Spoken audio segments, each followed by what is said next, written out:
My name is Sarah, I'm 22 years old, and I recently graduated from Yale University with a degree in biochemistry.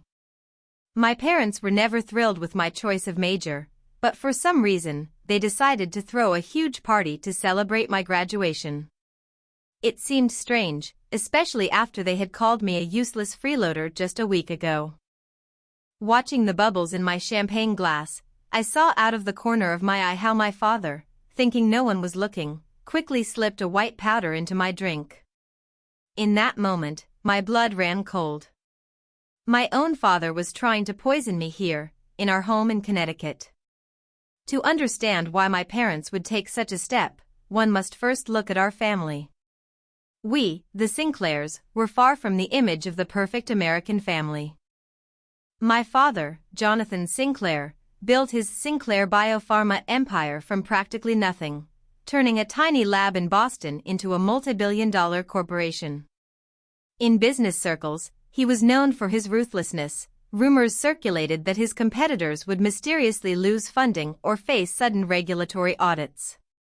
To the public, however, he masterfully maintained the image of a generous philanthropist and a devoted family man. My mother, Catherine, came from a wealthy family that had owned a pharmaceutical business for generations until she married my father, merging their assets. Her entire life was dedicated to maintaining the flawless facade and legacy of the Sinclairs. Our mansion in Massachusetts was regularly featured in design magazines, and her charity galas were the main event for all of New England's high society. But as soon as the guests left, she transformed into a cold and calculating woman who never missed an opportunity to criticize me. And then, in contrast to me, there was my sister, Victoria. 3 years older, she was the epitome of perfection, a brilliant student, the star of the school debate team, and then a graduate of the Wharton School of Business with top honors. She joined the family business without a moment's hesitation and, from day one, became the obvious heir to the Sinclair empire. Our parents lived for her successes. They never missed a single one of her dressage competitions or cello concerts. Our home was like a museum of her achievements. The shelves were overflowing with trophies and awards. At dinner, when Victoria spoke, my father and mother would listen with bated breath, hanging on her every word. My experience was the complete opposite. Although I was also an excellent student, my accomplishments were always met with cold indifference. "Nothing less is expected of a Sinclair," my father would remark without looking up from his Wall Street Journal. When I won the Massachusetts State Science Fair in 10th grade, my mother's only comment was that my hair was messy in the photos. They only appeared at my events when their absence might have raised uncomfortable questions from others. From early childhood, my path was predetermined. According to their plan, I was to study pharmaceuticals, join Sinclair Biopharma, and eventually head the research and development department, while Victoria would manage the business side of the empire. My timid objections were simply ignored. When I developed a passion for environmental science in high school, especially how our company's waste affected ecosystems, my father just brushed it off, calling it green nonsense. In my junior year of high school, I secretly applied to Stanford, choosing their renowned environmental science program. The scandal that followed was of epic proportions. My father threatened to cut me off completely. My mother sobbed, lamenting about duty to the family and centuries of tradition. But I didn't back down, arguing that I could bring good to the world without blindly following the path they had laid out for me. After several weeks of icy silence, they finally relented, but with strict conditions. They agreed to pay for my education at Yale University, a compromise that was closer to home and their circle, but I had to major in biochemistry and complete an internship at Sinclair Biopharma every summer. University gave me a breath of freedom, but with each passing year, the tension in the family only grew. Every holiday I spent at our home in Connecticut was poisoned by passive-aggressive comments about my rebellious phase and hints that I was about to come to my senses.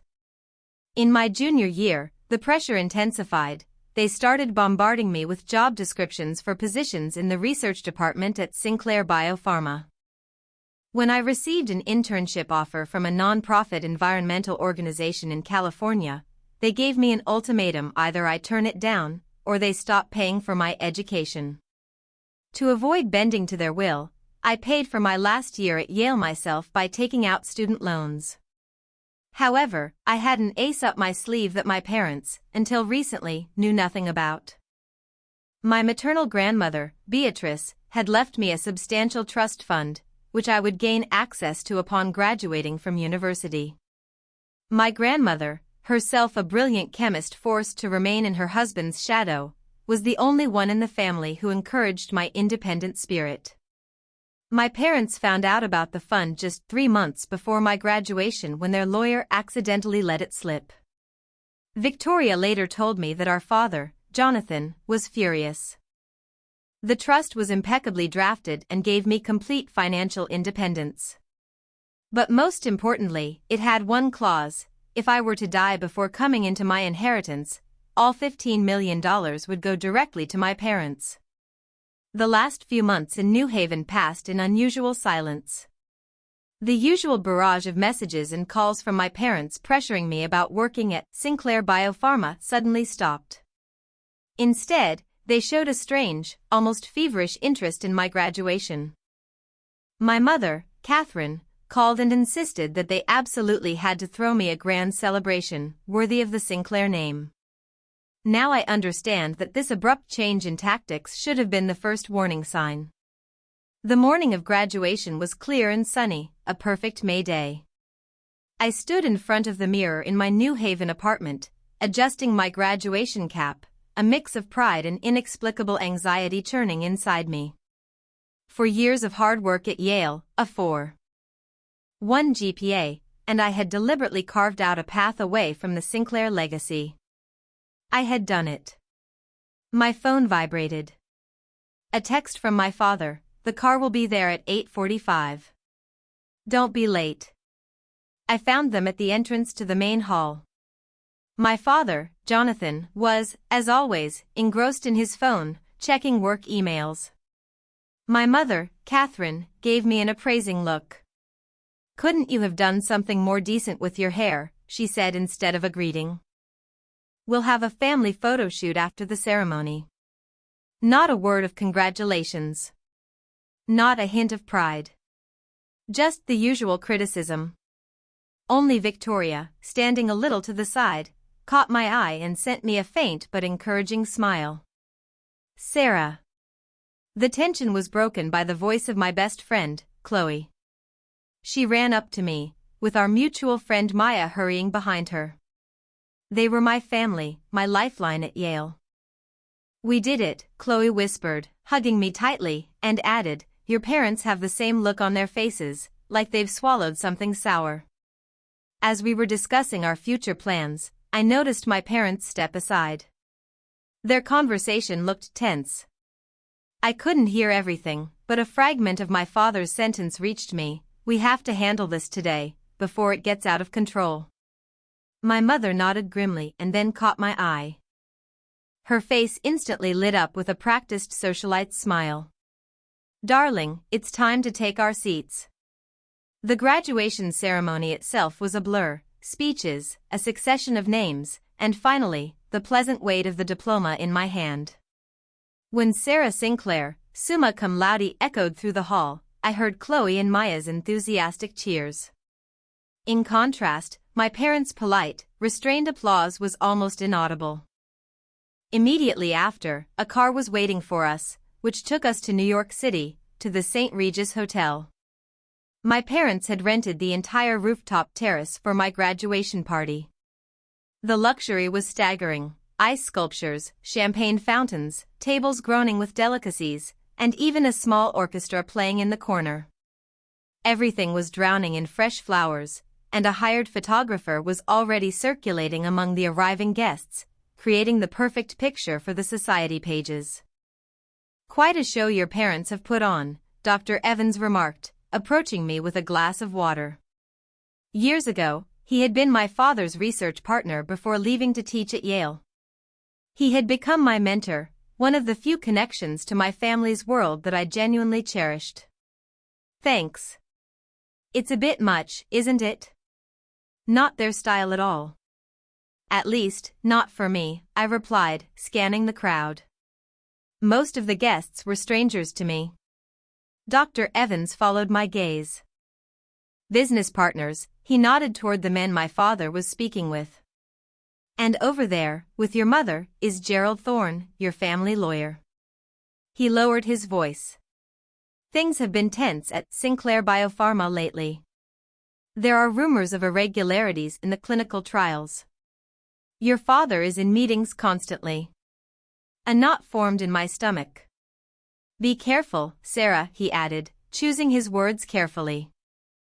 Your parents seem particularly invested right now in keeping the Sinclair legacy untarnished. As the party reached its peak, I started to notice something strange. My parents, Jonathan and Catherine, never took their eyes off me. But their gazes held no pride, not even the usual judgment. It was something else, a calculated, tense observation that sent a chill down my spine. Every time I approached a new group of guests, one of them would immediately shift their position to keep me in their line of sight.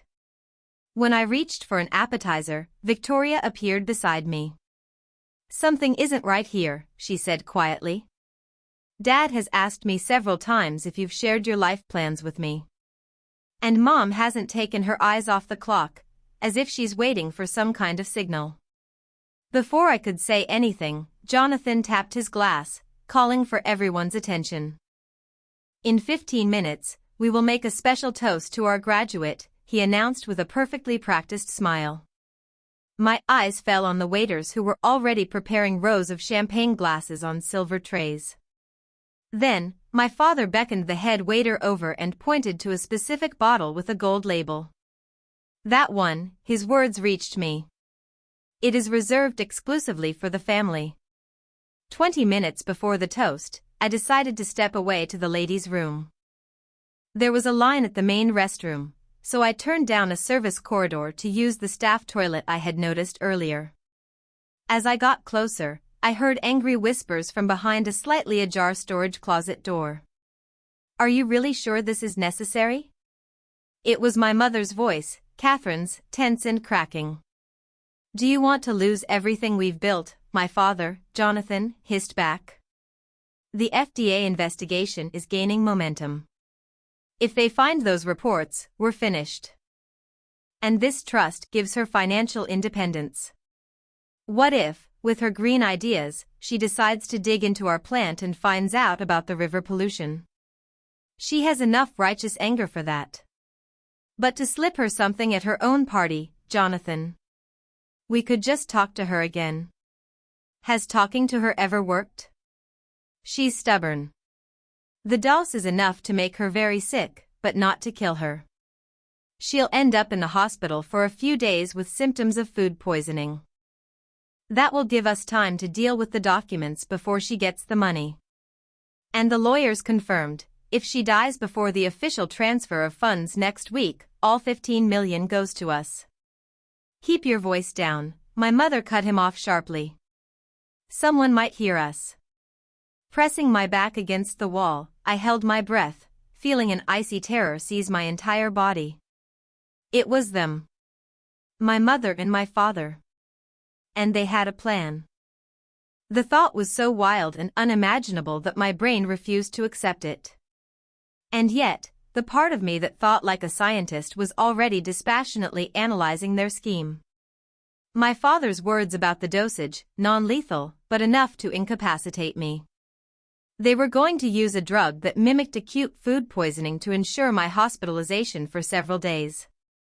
I retreated silently down the hallway before they could see me. In the main restroom, I gripped the sink, staring at my reflection. My hands were shaking so badly I could barely fix my makeup. I needed to look calm. To maintain my composure. It was the only way I could think clearly. Years of living under the weight of their emotional manipulation had taught me to shut off my feelings, but what I had just heard was beyond all conceivable limits. This was no longer just a mind game, it was something monstrous. Returning to the terrace, I watched the scene with a chilling understanding. The waiters had already brought out a separate tray of champagne glasses for that very special toast. My father, Jonathan, approached them and meticulously inspected the flutes. Then he took one and subtly moved it away from the others. The bottle with the gold label was ceremoniously uncorked, and the bartender began to fill the glasses. All this time, my father didn't move an inch, his gaze fixed on the tray, and I realized he was making sure not to mix up the one glass intended for me. Gathering all my willpower so my voice wouldn't tremble, I went over to Chloe and Maya. "I need your help, and please, don't ask any questions," I whispered to them. Chloe, my loyal friend, nodded immediately, without a second's hesitation. "Start recording a video when they make the toast," I continued. "Try to get my father in the shot, especially at the moment he hands out the glasses." "Did something happen?" Maya asked, her eyes filled with concern. "It's just a precaution," I forced a smile. "You know, the usual family drama." In the agonizing wait for the toast, my biochemist brain went into overdrive.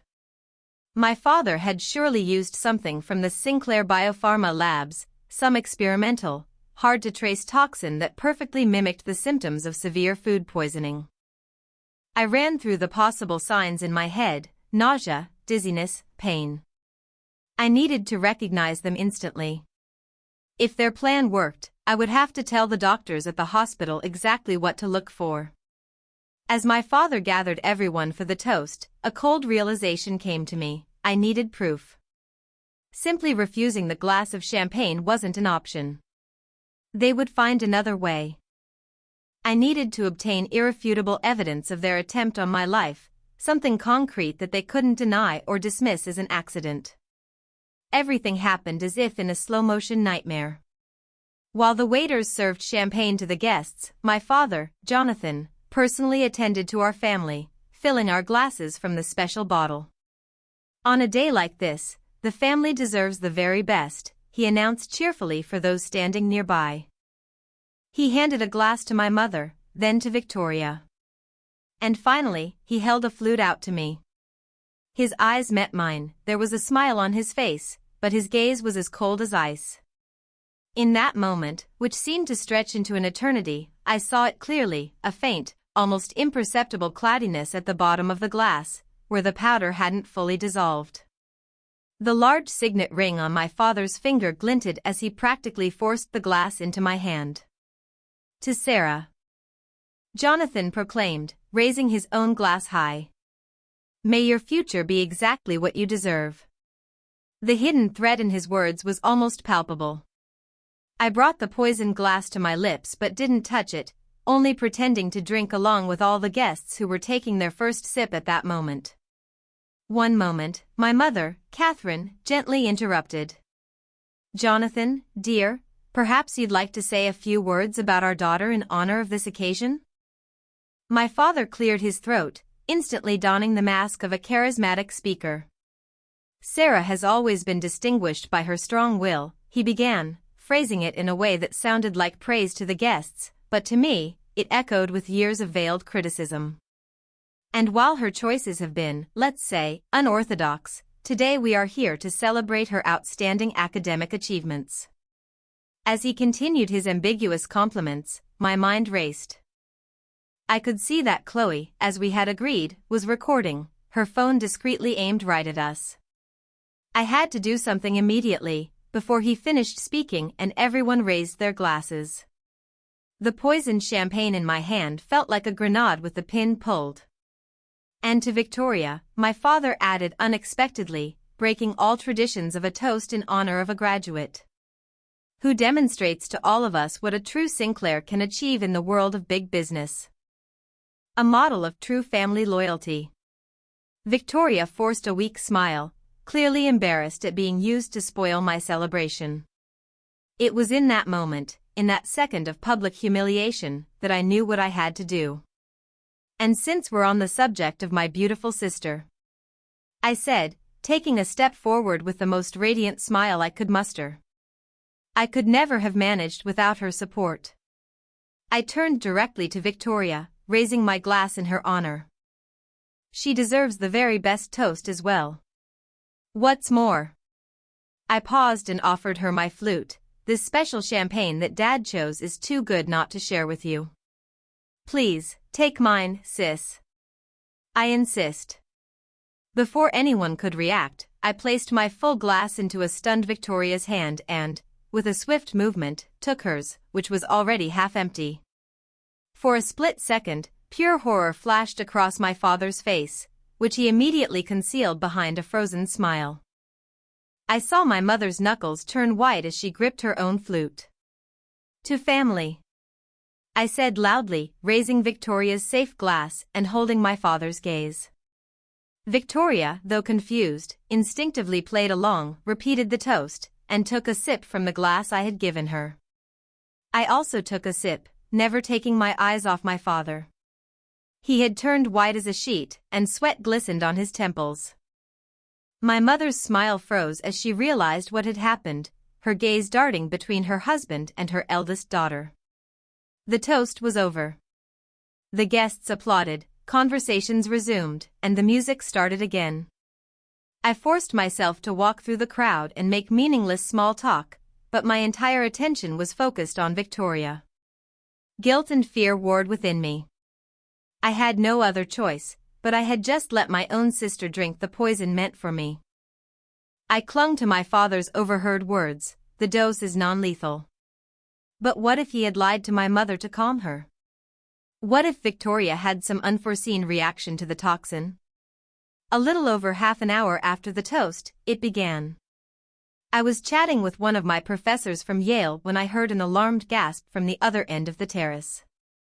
Victoria was talking to some junior partner from my father's company when she suddenly pressed a hand to her forehead and swayed. "I don't feel well," her words reached me, spoken with an uncharacteristic slur. "My head is suddenly spinning." I rushed through the crowd and arrived just as Victoria's legs gave out. The junior partner barely managed to catch her, preventing her from falling. "Help!" he shouted. "She's not well." My parents flew to her side, and now their faces showed genuine horror. After all, it was the life of their golden child at stake, not mine. My father knelt beside her, supporting her head. Victoria was mumbling incoherently. Her skin had taken on an unhealthy, grayish hue, and her forehead was covered in sweat. "Call an ambulance," my mother shrieked, all pretense of propriety gone. At that moment, Dr. Evans was there.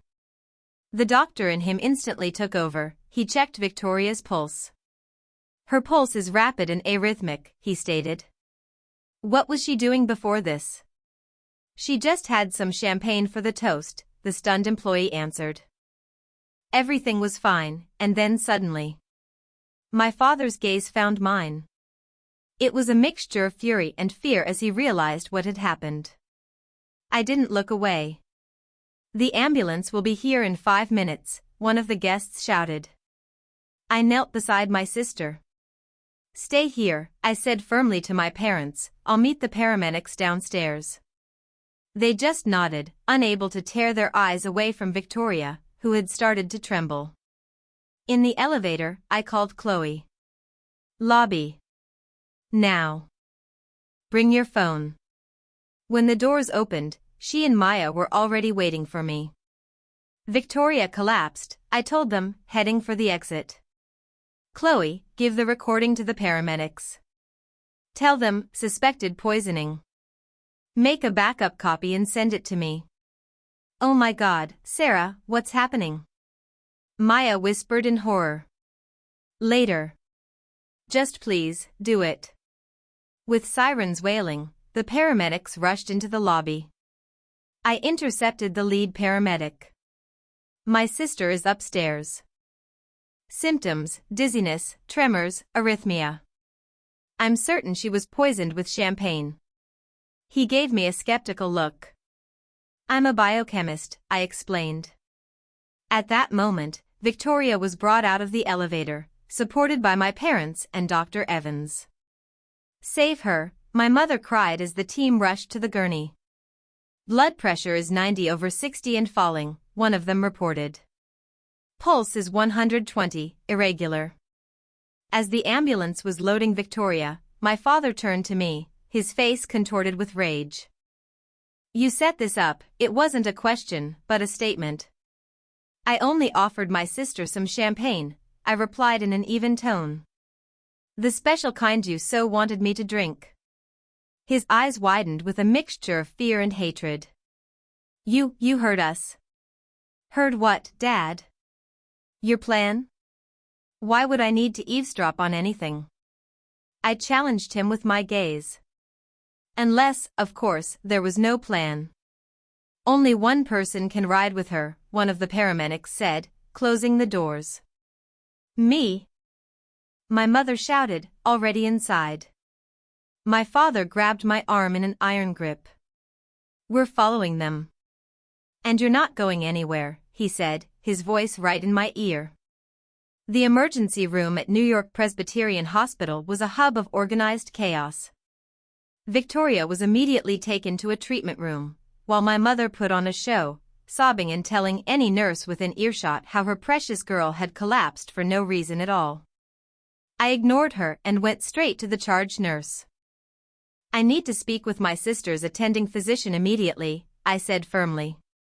"There is strong reason to believe this is a poisoning, and I have a hypothesis about the type of toxin." The nurse gave me a skeptical look, but it softened when I added, "I just graduated from Yale with a degree in biochemistry, specializing in pharmaceuticals. Believe me, time is critical."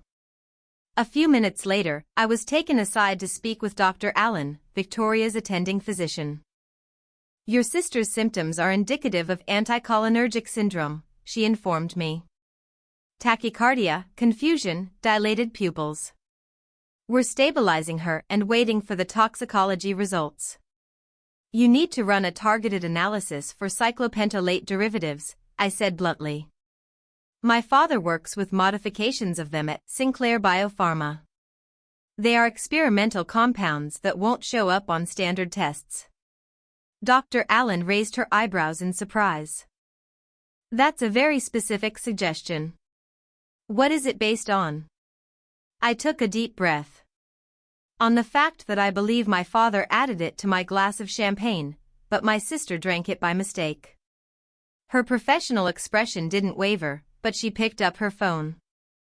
"I am obligated to report this to the police." Within an hour, the emergency room had turned into a crime scene.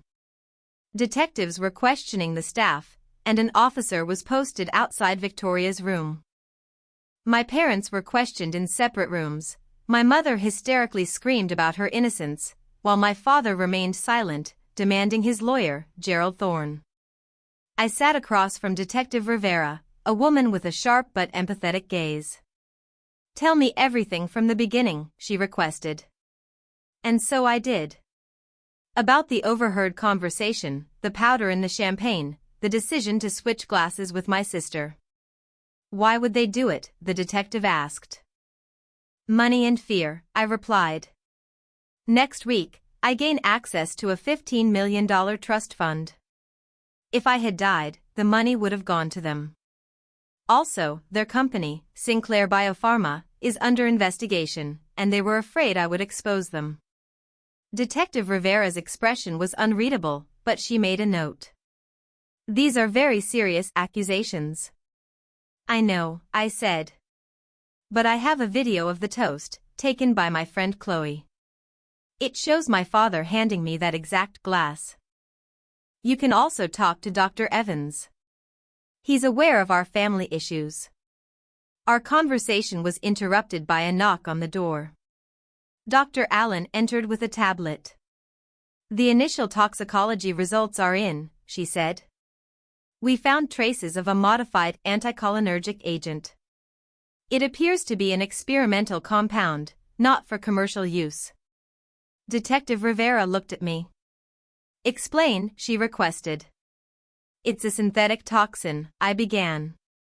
"It causes symptoms of food poisoning but also affects the heart.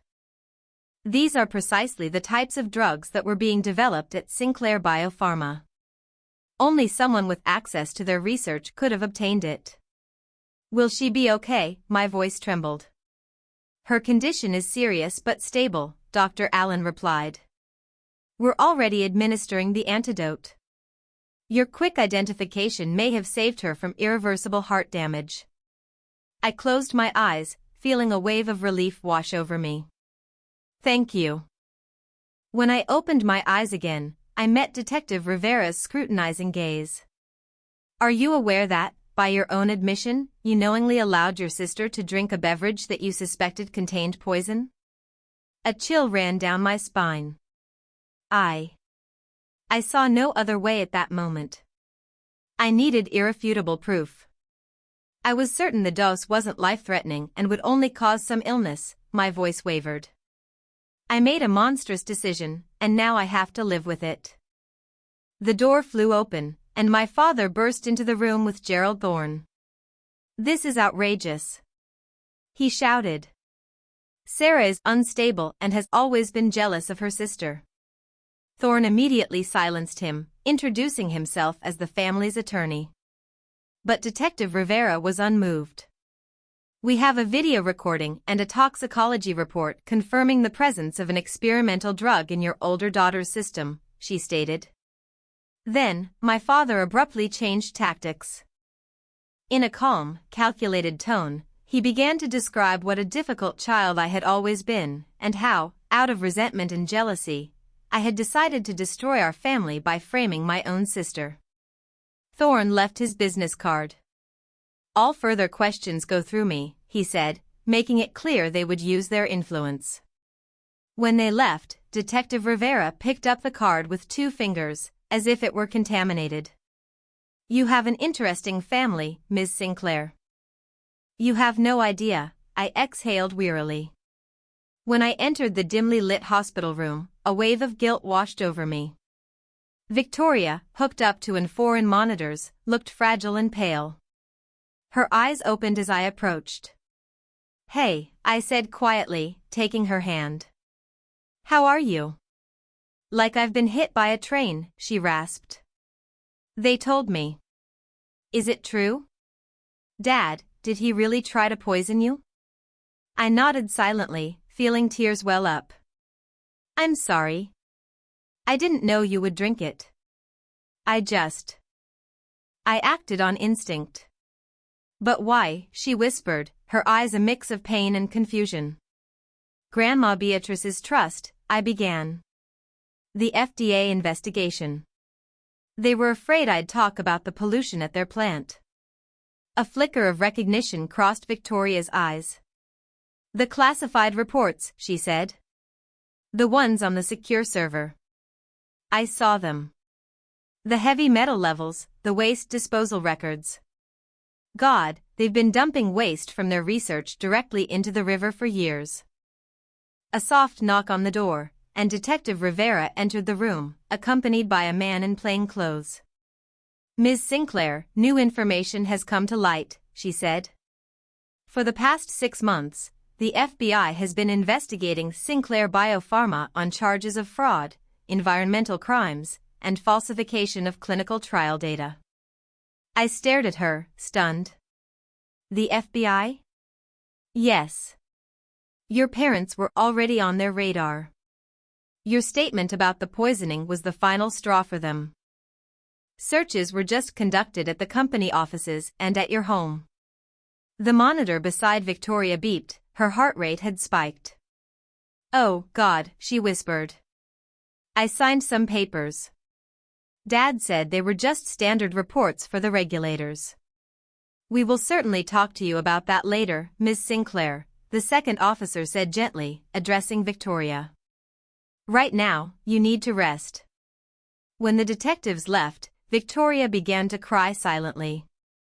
I believed them. I defended them every time you told me how they treated you. And they. I squeezed her hand. It's not your fault. They just manipulated both of us, using different methods. What now? She asked, her usual confidence gone. Now, we tell the truth, I answered. All of it. 2 days later, the story exploded in the news. The headline in the New York Times read, CEO of Sinclair Biopharma, and wife arrested on suspicion of poisoning own daughter. Subheadings reported on the massive FBI investigation. The Sinclair name, once a synonym for success, overnight became a symbol of corporate greed and betrayal.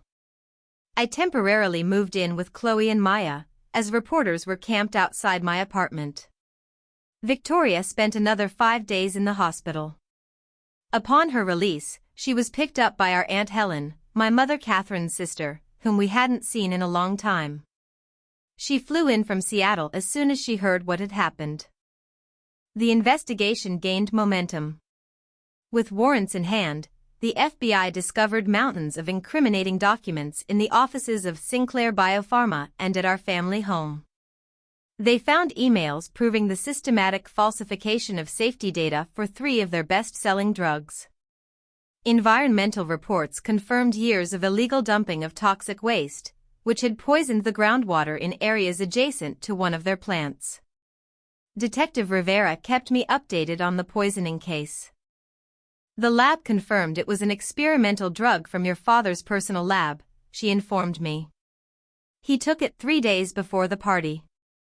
We also found notes in his office with dosage calculations. I cooperated fully with the investigation, telling them everything I knew.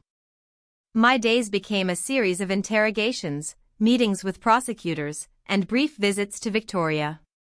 With each passing day, the investigation uncovered new, darker secrets about our family. Financial auditors discovered that my parents had been transferring millions of dollars from Sinclair Biopharma accounts to offshore havens for years. Former employees, one after another, began to testify, describing how they were fired for the slightest doubts about the ethics or safety of the research being conducted. Soon, the first lawsuits appeared.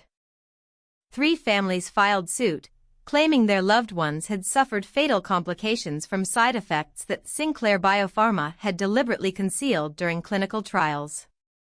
Amidst all this horror, Victoria and I grew closer than ever before. Her entire golden child persona crumbled to dust as she finally realized how severely she had been manipulated. I was their perfect doll, she confessed to me one day. Everything I achieved was for their approval. My whole life was built around the role of the perfect Sinclair daughter. And you were also their shield, I added gently. As long as you were obedient and successful, it was easy for them to paint me as the difficult teenager and not think about their own mistakes. 2 weeks after the incident, the news came our parents, Jonathan and Catherine, would be held in custody without bail. The judge deemed them a flight risk due to their numerous offshore accounts. On the morning of the preliminary hearing, Victoria and I met at a quiet cafe, far from the courthouse.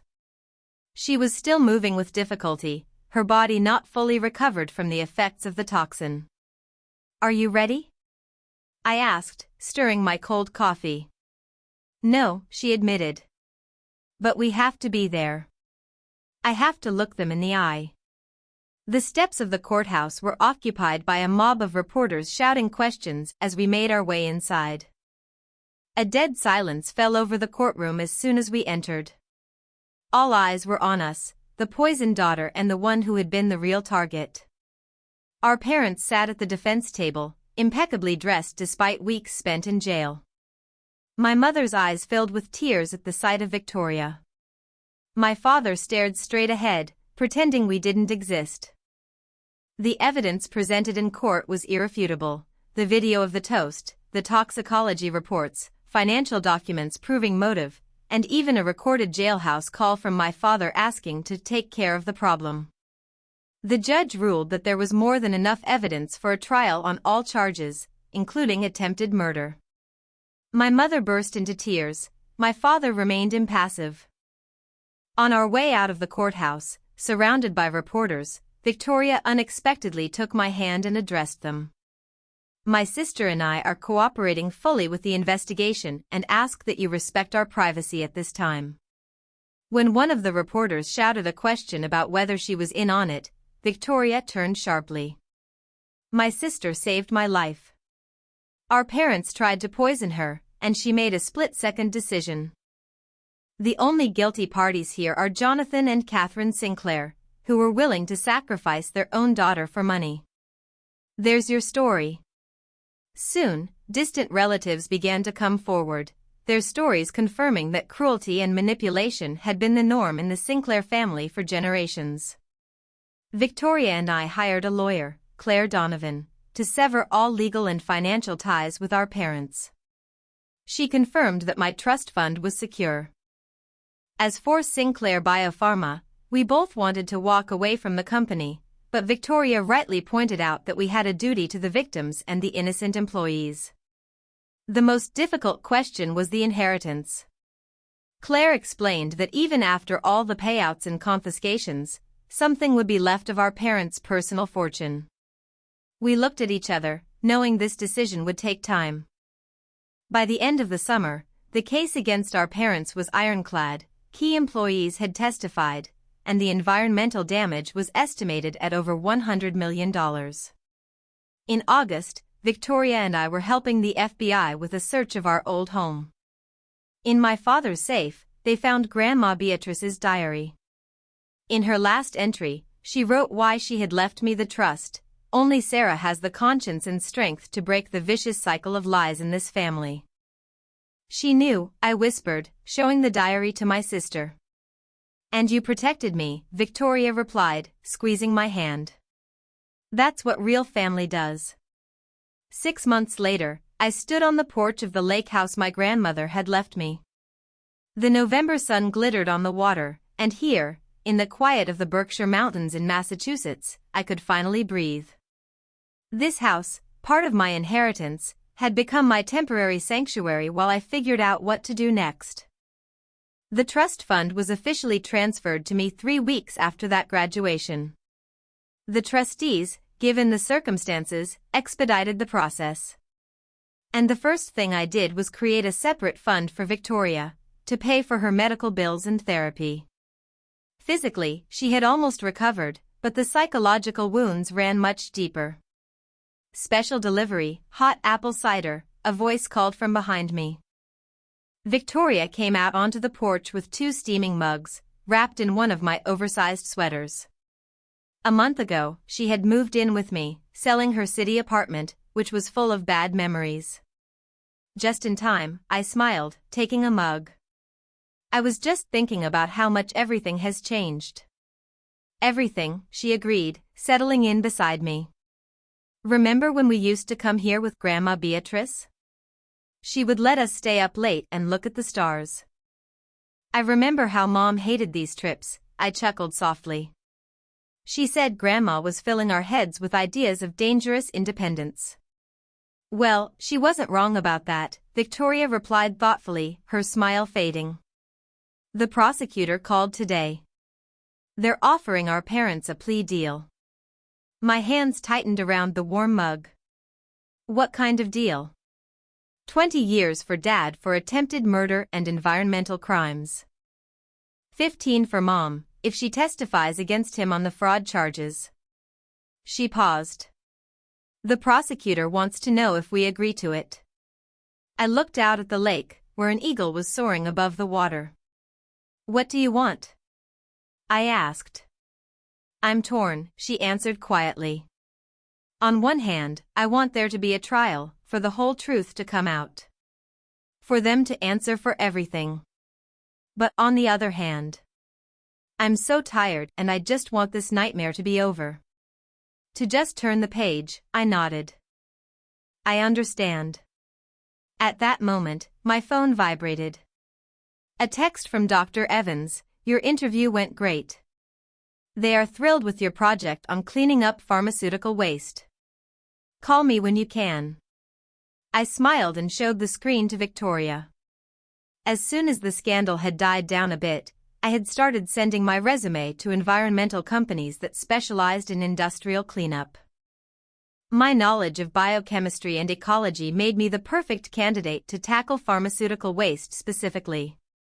It felt right to use the knowledge gained from the Sinclair family to fix at least some of the harm they had caused. Victoria had her own path to healing.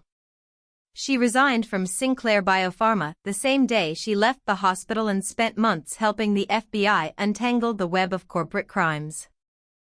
Now, she was seriously considering law school, inspired by the work of the prosecutors on our case.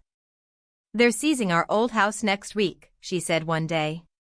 They asked if we wanted to take anything personal. I shook my head. "I don't need anything from there." "Do you?" "I only took the old photo albums," she replied. "The ones Nora took. The real ones, not the staged portraits for magazines."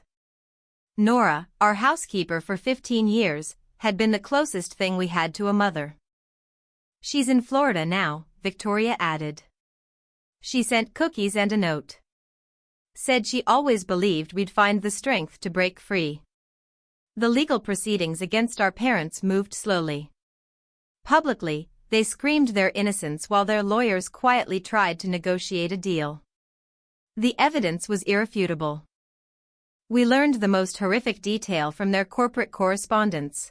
For more than a decade, they had known that waste from their plant was causing a spike in cancer and birth defects in neighboring towns.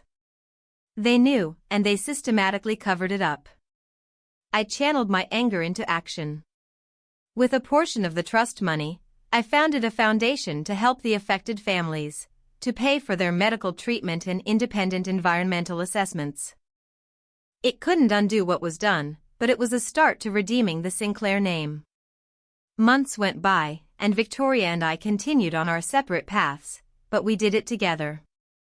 We sold off our parents' personal belongings and donated all the money to the Victims Fund. I got a job at an environmental firm and now lead the project to clean up the site of that very Sinclair plant. Victoria was accepted into law school, choosing corporate accountability as her specialization. And the lake house became our sanctuary, the only place untainted by their influence. "Do you think you'll ever be able to forgive them?" Victoria asked me one day as we sat on the dock. I was silent for a long time, watching the sunset. Forgiveness isn't the right word. To forgive, they would need to show remorse, and they aren't capable of that. But I've accepted who they are and what they did. I've let go of my anger, because it was only destroying me. She nodded. I keep thinking, were they born this way, or did they become this way? And what does that mean for us? It means we have a choice, I replied firmly. Their blood runs in our veins, but that doesn't mean we've inherited their flaws. We decide who we want to be. A year later, I stood on a stage, speaking at a conference on environmental responsibility in pharmaceuticals. As I talked about new cleanup methods, I saw familiar faces in the audience. Victoria, with a proud smile, was recording my speech on her phone, and next to her sat Dr. Evans, Chloe, and Maya, my new, real family. The path here had been agonizing. But standing there, I realized I had finally found what I never had in the Sinclair house, a sense of true belonging. It wasn't based on blood or achievements, but on mutual respect and genuine care. My parents saw me as a threat that needed to be eliminated. They tried to poison not only my body but also my spirit. But by refusing to play the victim in their story, I found my own strength and purpose. The money my grandmother left me was important, but her real gift was her faith in me, her belief that I could break this vicious cycle. That faith saved me then, and it defines my future now.